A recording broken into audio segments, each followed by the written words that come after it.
निकल निकल आप जो अपन जगह पर खड़े रहेंगे, जगह पर खड़े रहेंगे।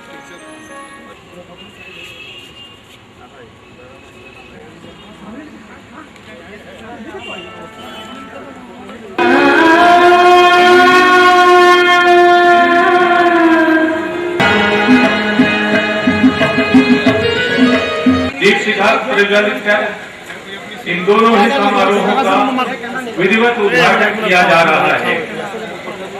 मदन मदन मत जाओ, कोई आगे नहीं करेगा।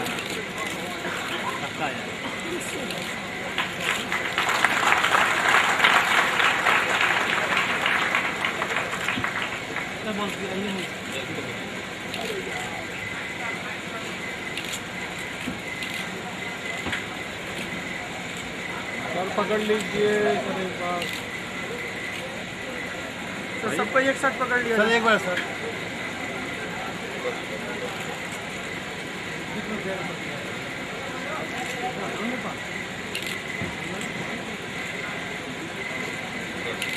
सबको एक साथ पकड़ लिया।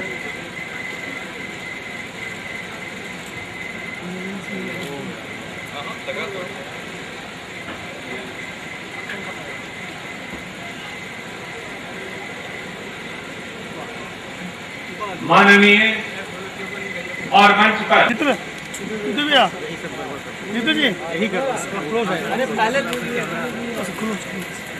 सब लोग ले जय, ऐसा नहीं करो जय, यही सब लोग एक ग्रुप फ्लैग करो जय। नीचे नीचे सब नीचे, नीचे करिए सर, हम क्या कर रहे हैं, नीचे नीचे नीचे।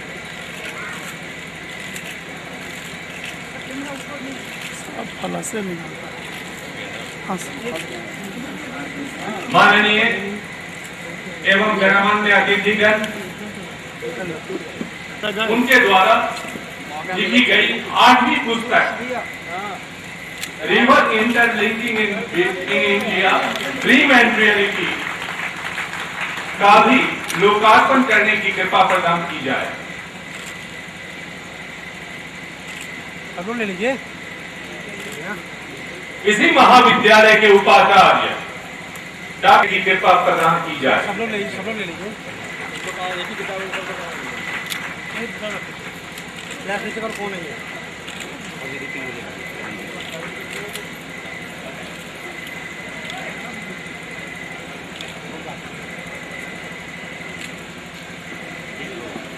माननीय मुख्य अतिथि जी को धन्यवाद।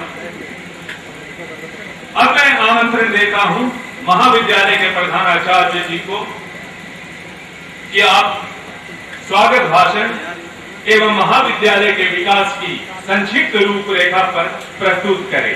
विनय कुमार सिन्हा जी, मंच पर और सामने बैठे हुए सभी विशिष्ट अतिथिगण, शिक्षक वृंद, छात्र छात्राओं, शिक्षकेतर कर्मचारीगण, प्रिंट और इलेक्ट्रॉनिक मीडिया के सभी प्रतिनिधिगण, विद्यालय के स्थापना के स्वर्ण जयंती के अवसर पर आयोजित समारोह में मुझे निमंत्रित किया। मुझे बताया गया है कि कल यहाँ एन कॉलेज के एलुमनाई का कॉन्फ्रेंस भी हुआ था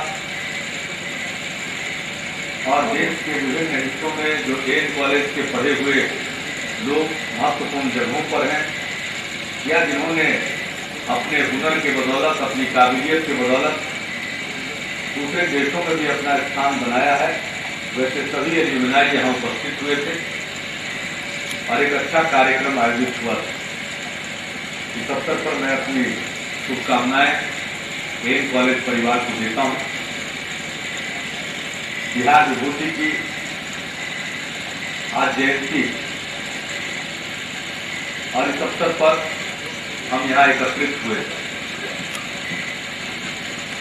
आधुनिक बिहार के निर्माण में और उसके पहले बिहार की आज़ादी की लड़ाई में, देश की आज़ादी की लड़ाई में बिहार के जिन लोगों की भूमिका रही, उनमें अनुग्रह बाबू का जबरदस्त योगदान था। वो प्रदेश के चुनिंदा नेताओं में से एक थे और मुझे व्यक्तिगत विश्वास है कि इनको हमेशा हमेशा आदर के साथ और श्रद्धा के साथ याद किया जाता रहेगा। व्यक्तिगत साहस उनमें बहुत था। आजादी की लड़ाई की यही खासियत थी कि उसमें एक से एक विभूति पैदा हुई। कोई मामूली बात नहीं थी उस दौर में। जिस प्रकार से अंग्रेजों का साम्राज्य था, कोई कल्पना नहीं करता था कि अंग्रेजों का राज जाएगा।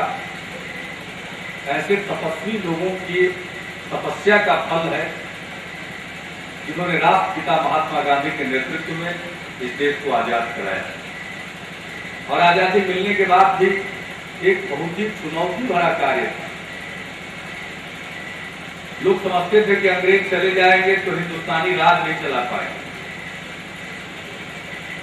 लेकिन अनुग्रह बाबू उन नेताओं में से एक हैं जिन्होंने अंग्रेजों के बाद ठीक ढंग से राजकाज का संचालन करके यह साबित कर दिया कि अंग्रेजों से कम का तो सवाल ही नहीं है और कई मायनों में अंग्रेजों से ज्यादा काबिल हिंदुस्तानी लोग होते हैं। यह उन्होंने साबित किया। तो उस महान विभूति को याद कर रहे हैं आज हम सब लोग।